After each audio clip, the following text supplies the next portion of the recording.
قد كفاني علم ربي من سؤالي واختياري فدعائي وابتهالي شاهد لي بافتقاري. اللهم صل على سيدنا محمد وعلى آله وسلم.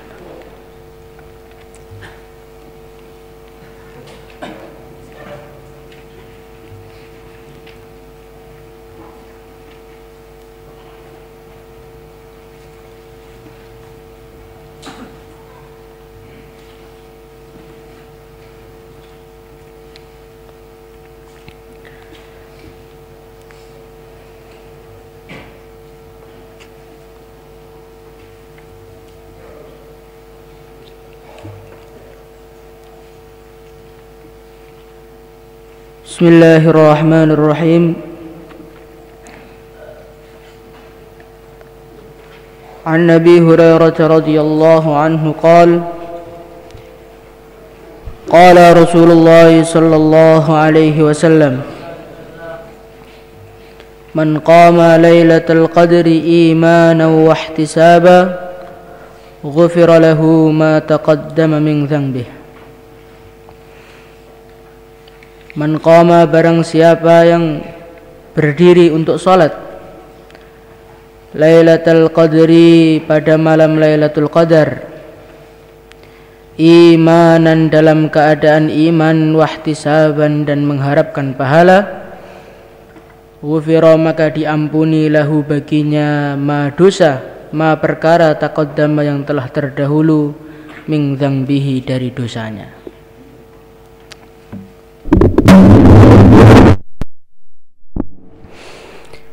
Jadi Rasulullah sallallahu alaihi wasallam beliau bersabda, man qama lailatal qadri imanan wa ihtisaba ghufira lahu ma taqaddama min dzambihi. Barang siapa yang dia ini berdiri untuk salat di dalam malam Lailatul Qadar dalam keadaan iman dan mengharapkan pahala, maka Allah Subhanahu wa taala akan mengampuni dosa-dosanya. Hadis ini adalah suatu hadis yang perlu kita renungi. Di dalam hadis ini ada pelajaran-pelajaran yang bisa kita ambil. Yang pertama kali, man qama lailatal qadri imanan wa ihtisaba ghufira lahu ma taqaddama min dzambihi. Suatu amal itu akan memberi kesan kepada kita, akan memberikan perubahan dalam kehidupan kita, akan menjadikan dosa-dosa kita diampuni oleh Allah Subhanahu wa taala bila di dalam amal tersebut ada dua perkara. Yang pertama kali imanan, yang kedua kali ihtisaban. Ini tidak berlaku hanya dalam sholat malam saja. Dalam seluruh amal apapun yang diperintahkan dalam agama, entah itu dakwah, entah itu ngaji, entah itu ibadah, entah itu akhlak, apa saja amalan di dalam agama ini, kalau kita ingin amal kita memberi kesan dalam kehidupan kita, maka kita harus memenuhi dua syarat ini. Yang pertama kali imanan. Yang pertama kali, setiap amal ini harus disertai dengan keimanan yang benar kepada Allah Subhanahu wa taala.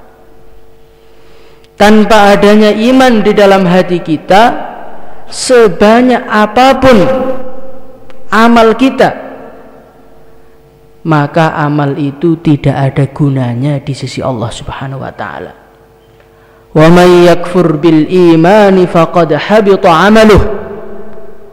Barang siapa yang dia ini tidak iman, faqad habita amaluhu, maka amalnya ini semua hancur, nggak ada gunanya sedikit pun. Walaupun dia infak bermiliar-miliar, walaupun dia infak bertriliun-triliun, membikin yayasan amal, membikin ini, membikin kebaikan itu, ini dan itu, kalau tidak ada iman di dalam hati, maka semua ini nilainya nol. Walaupun kita akhlak, walaupun kita susah payah di dunia, walaupun kita sengsara, tapi kalau iman tidak ada, maka kesengsaraan, kesusah payahan itu tidak ada nilainya. Berarti iman itu penting atau tidak iman itu? Iman itu bukan penting, iman itu perkara yang paling penting. Maka ada orang mengatakan seluruh amalan ini nilainya nol, lah iman itu nilainya 1. Nol ini walaupun ditata 1000 nol ya tetap nilainya nol saja. Tapi kalau nol hanya 1, kemudian ditambah angka 1, maka nilainya jadi 10. Jadi amal-amal itu kalau tidak ada iman itu nggak ada nilainya, kalau ada iman baru ada nilainya. Berarti iman itu perkara yang penting atau tidak? Iman itu perkara yang sangat penting. Maka yang terpenting dalam kehidupan kita ini bagaimana mewujudkan keimanan. Mewujudkan keimanan di dalam hati kita ini adalah perkara yang paling penting. Lah bagaimana caranya mewujudkan iman dalam kehidupan kita ini? Caranya mewujudkan iman dalam hati kita ini yang pertama kali adalah kalau kita ini senantiasa mengulang-ulang keagungan Allah, senantiasa membicarakan keagungan Allah. Kita rasakan dalam hati, kita bicarakan Allah subhanahu wa ta'ala yang menciptakan, Allah subhanahu wa ta'ala yang memberi rizki, Allah subhanahu wa ta'ala senantiasa melihat saya, Allah subhanahu wa ta'ala senantiasa memperhatikan saya, Allah subhanahu wa ta'ala sangat dekat kepada saya. Wa idza sa'alaka ibadi anni fa inni qarib. Kalau ada orang bertanya kepada engkau mengenai aku, kata Allah, fa inni qarib, maka katakanlah saya ini sangat dekat dengan hambaku. Jadi mengenai keagungan Allah, kebesaran Allah ini kita bicarakan. Setelah kita bicarakan, kemudian kita rasakan di dalam kehidupan kita.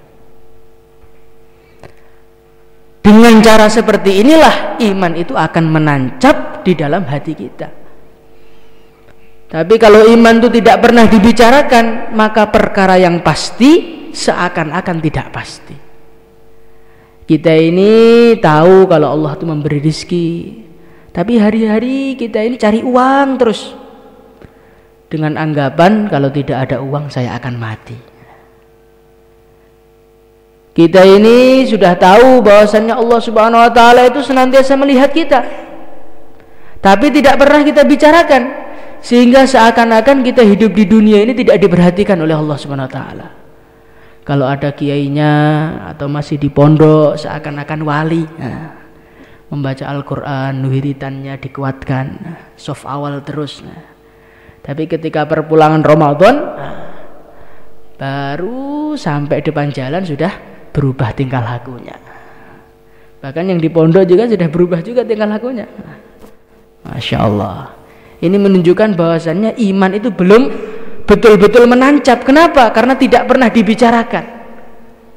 Maka bagaimana kita ini hari-hari kita bicarakan keagungan Allah Subhanahu wa taala. Insyaallah hadirin. Kita bicarakan. Idza takarrara takarrara, kata para ulama. Perkara itu kalau dibicarakan, maka lama-lama akan menancap di dalam hati kita. Uang itu perkara yang tidak pasti, tapi karena fadilahnya itu dibicarakan semenjak kita kecil sampai kita besar, maka seakan-akan manfaatnya uang itu pasti. Mati itu tidak pernah dibicarakan, maka perkara pasti seakan-akan kita mati. Maka dalam bulan Ramadan ini kesempatan bagi kita untuk berbicara mengenai keagungan Allah, merenungi keagungan Allah, memasukkan keagungan Allah di dalam hati kita, menafikan semua kebesaran makhluk dari hati kita. Ini cara yang pertama untuk menancapkan iman dalam hati kita. Kemudian setelah iman itu ditancapkan di dalam hati kita, wa mathalu kalimatin thayyibatin kasyajaratin thayyibatin asluha thabitu wa far'uha fis sama. Jadi iman itu yang benar itu dikatakan oleh Allah kasyajaratin thayyibatin asluha thabit, seperti sebuah pohon yang baik yang akarnya itu betul-betul menancap. Nah, dengan mengulang-ulang keagungan Allah, merasakan, merenungi, merasa sowan kepada Allah, merasa bersama dengan Allah, merasa semuanya yang menciptakan Allah, maka iman itu akan menancap di dalam hati kita. Nah, setelah iman itu menancap, maka iman itu perlu dijaga. Biar apa? Biar tidak rusak. Ini ada pohon, daunnya segar, akarnya menancap, tapi nggak dijaga, maka kambing lewat, daunnya dimakan. Nah, kemudian tukang kayu lewat, kayunya dipotong. Kemudian tukang ahli ukir datang, akarnya dilepas, sehingga akhirnya pohon itu mati. Begitu juga iman kita ini. Kalau kita ini hari-hari sudah bicara iman, iman itu akan menancap dalam hati kita. Setelah iman itu menancap, kalau tidak dijaga, ya nanti akan banyak perkara-perkara yang merusakkan iman kita, sehingga iman yang menancap tadi keluar lagi dari hati kita. Maka kita ini perlu namanya penjagaan kepada iman. Lah apa penjagaan kepada iman? Awthaku urul imani al-hubbu fillah wal bughdu fillah. Ayatul mu'min hubbul ansor wa ayatul munafik bughdul ansor. Untuk menjaga iman kita ini agar senantiasa dijaga oleh Allah Subhanahu wa taala, kuat terus, aman dari segala bahaya, adalah kalau kita ini senantiasa cinta kepada orang-orang soleh, cinta kepada guru-guru kita, cinta kepada orang-orang yang diridhoi oleh Allah Subhanahu wa taala. Jadi cinta kepada orang-orang soleh ini bukan perkara biasa. Mengingati mereka, merasa mereka ada di sekitar kita, ini suatu perkara yang penting, karena dengan inilah iman kita ini akan dijaga oleh Allah. Jadi kalau kita ini tidak mau cinta kepada orang-orang soleh, kata Rasulullah, wa ayatul munafik bughdul ansor. Orang kok nggak suka kepada orang soleh, imannya setinggi apapun, nanti lama-lama jadi orang munafikin itu nanti. Tapi kalau orang itu senantiasa cinta kepada orang soleh, almar'u ma'aman ahabba, nanti lama-lama Allah Subhanahu wa taala akan tingkatkan imannya, tingkatkan ingatnya, sehingga semakin hari semakin dekat kepada Allah. Maka bagaimana kita ini banyak-banyak cinta kepada orang soleh, insyaallah. Nah, bagaimana biar kita ini cinta kepada orang soleh? Wa kullan naqussu 'alaika min anba'ir rusul ma nuthabbitu bihi fuadak. Supaya kita ini bisa cinta kepada orang soleh adalah kalau kita ini banyak membaca cerita mereka. Orang itu kalau tidak kenal maka tidak sayang. Jadi kalau kita ini ingin mencintai orang-orang soleh, banyak-banyaklah membaca cerita orang soleh. Cerita para nabi kita baca, kita renungi. Cerita para sahabat, bagaimana kehidupan mereka. Setelah kita ini membaca cerita-cerita mereka, akhirnya timbullah kecintaan kepada mereka. Nah, kalau cinta itu sudah timbul, iman akan terjaga.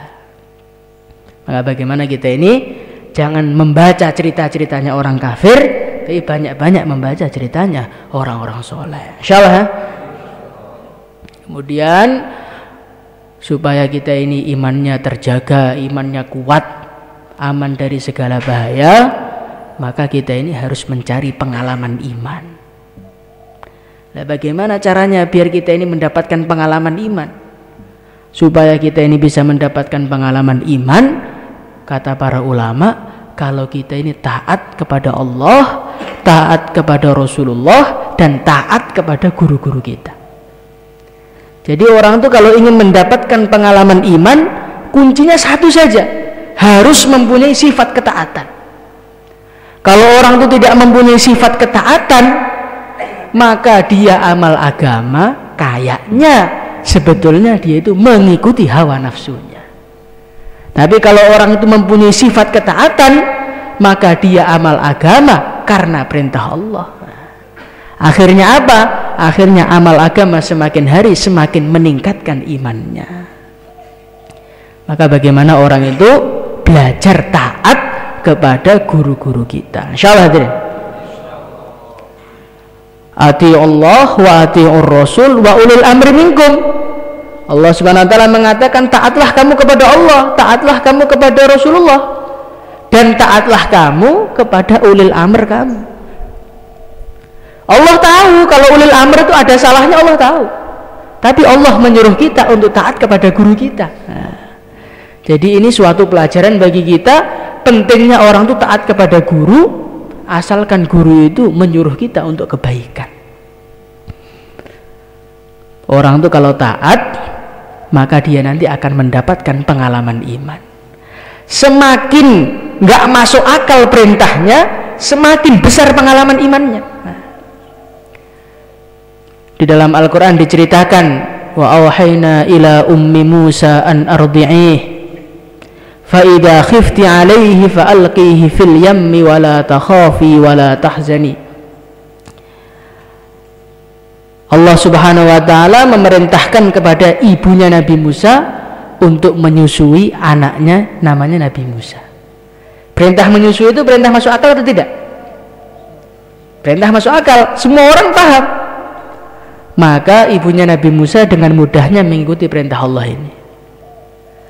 Kemudian Allah Subhanahu wa taala mengatakan, fa idza khifti alaihi fa alqihi fil yam. Kalau kamu khawatir tentang keselamatan anak kamu, aturannya kalau kamu khawatir, kamu simpan anak kamu. Kalau kamu khawatir, kamu jaga anak kamu. Ini perintah masuk akal. Tapi Allah tidak. Fa idza khifti alaihi fa alqihi fil yam. Kalau kamu khawatir kepada anak kamu, buang anak kamu ke laut. Nah, ini suatu perintah yang tidak masuk akal. Nah, tapi Allah memberi taufik kepada ibunya Nabi Musa untuk taat. Anaknya disusui, habis itu dilemparkan ke lautan. Hasilnya apa? Inna radduhu ilaiki wa ja'iluhu minal mursalin.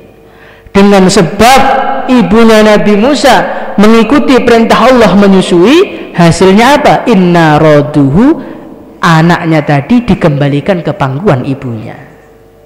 Perintah yang nggak masuk akal, suruh buang di laut, hasilnya apa? Wa ja'iluhu minal mursalin, anaknya dijadikan nabi dan rasul oleh Allah Subhanahu wa taala. Jadi orang tuh kalau taat, semakin tidak masuk akal perintahnya, semakin besar pengalaman imannya. Maka seharusnya kita ini kalau diperintahkan semakin berat, harus semakin syukur. Insyaallah ya. Setelah kita ini imannya menancap, kemudian imannya kita jaga, maka kita ini harus menjauhkan iman kita dari perkara-perkara yang merusakkan iman kita. Iman itu seperti pohon, setelah pohon itu keluar daunnya, menancap, maka harus dikasih pagar. Setelah dikasih pagar, dia harus dijauhkan dari segala sesuatu yang membuat pohon itu mati. Dijauhkan dari panas yang terlalu terik, dijauhkan dari orang yang tukang cari makan untuk kambingnya. Pohon tadi harus dijauhkan juga dari tukang-tukang pencari kayu. Nah, begitu juga iman ini. Setelah iman kita menancap, kita cinta kepada orang-orang soleh, maka kita harus menjauhkan iman kita dari perkara yang merusakkan iman. Apa yang merusakkan iman? La yazni azani hina yazni wa huwa mu'min. Yang merusakkan iman itu adalah kemaksiatan kepada Allah. Maka orang itu setelah imannya lurus, cintanya kepada orang soleh dikuatkan, bagaimana orang itu menjauhi segala kemaksiatan, apapun bentuknya, sekecil apapun kemaksiatan itu. Sebetulnya orang itu kalau mau merenungi kemaksiatan itu nggak ada yang kecil. Bagaimana orang itu bisa mengatakan kemaksiatan itu kecil, padahal kemaksiatan itu sebetulnya adalah menentang Allah Subhanahu wa taala. Kemaksiatan itu besar semua. Kemaksiatan itu kecil kalau dibandingkan dengan yang lebih besar, tapi sebetulnya kemaksiatan itu besar semua. Maka untuk menyelamatkan kita, bagaimana kita ini harus menjauhkan diri kita dari segala kemaksiatan. Insyaallah, di samping kita ini menjauhkan diri dari kemaksiatan, kita ini juga harus menjauhkan diri dari perkara-perkara yang menggelapkan hati kita. Terlalu banyak bergurau, terlalu banyak bicara, dan lain sebagainya.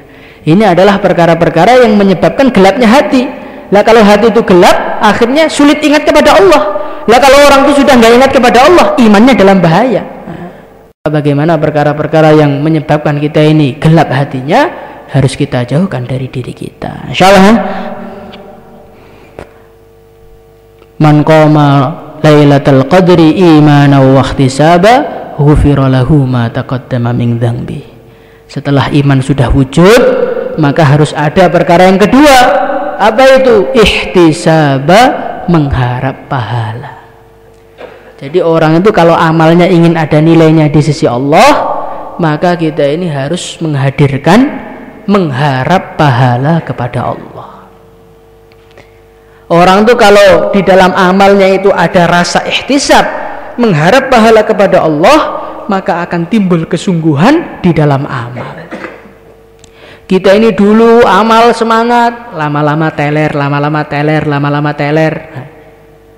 wiritan ngantuk, sholat malas, wiritan mengeluh, kakinya sakit dan lain sebagainya. Itu kenapa toh?